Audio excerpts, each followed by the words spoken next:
Did MJ convince you that his gambling problem was just a media creation? Okay, so he didn't say that he had a gambling problem. He did admit through sunglasses while talking to Ahmad Rashad that he enjoys the hobby and he's got a bit of a competition problem. I thought the legacy of Michael Jordan took its biggest hit ever last night, and not because people were talking about his gambling in a way that seemed unreasonable, but because he lost to that security guard with the Hubie Brown hair in a game of coin tossage, and that guy danced in his face with a couple of shoulder shrugs. Now, obviously, Michael Jordan always had to have something riding on action. Of course, you're going to be, when you reach that level and that particular cutthroat ecosystem, of course you're going to be somebody who's got a bit of a competition problem. We find it all over the place where you have greatness. I thought his gambling was a little bit big, but he was making a ton of money and could afford it. It's when it gets you in a courtroom with a guy who is questionable, and God bless you, Slim. We've been talking about you all morning.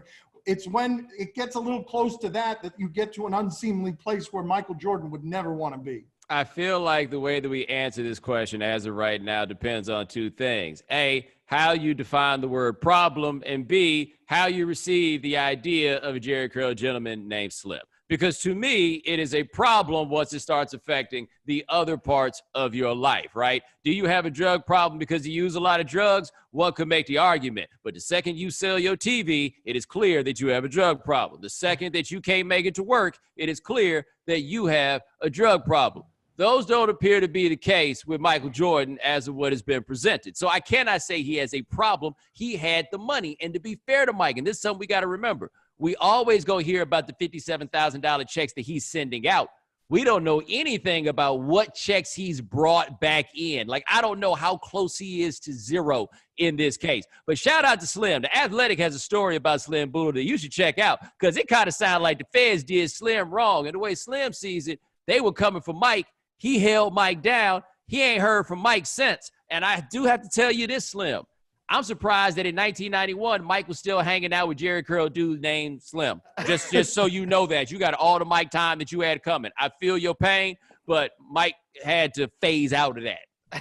I was surprised, too, as much as we talk about his image, why Mike was not concerned at all about being associated with a Jerry Curl dude named Slim, who's a golf hustler. But I followed the same logic that you did, Bomani, but I ended up at a different conclusion. Like, when it starts affecting other parts of your life, it's a problem. So I agree, there are different sizes of problem. Like, it's not a big problem because he wasn't selling his TV, he wasn't losing endorsements, but it was a problem that I love that he had, because it sent me down a glorious rabbit hole this morning of learning about Slim Bowler and this dude named Dow, who apparently was into money laundering, that Mike was gambling with him, and he was found murdered with $108,000 worth of checks from Michael Jordan. What kind of world are we living in where I'm just finding out about that this morning? It's absurd. That's not fair. We living in the kind of world where Michael Jordan gets to co-produce his own documentary, right? If Michael Jordan wanted you to know about this Dow dude, that'd have been something in there. I can't believe that they even told us about Slim in the first place. And I say this also for Mike. We talk about does Mike have a gambling problem?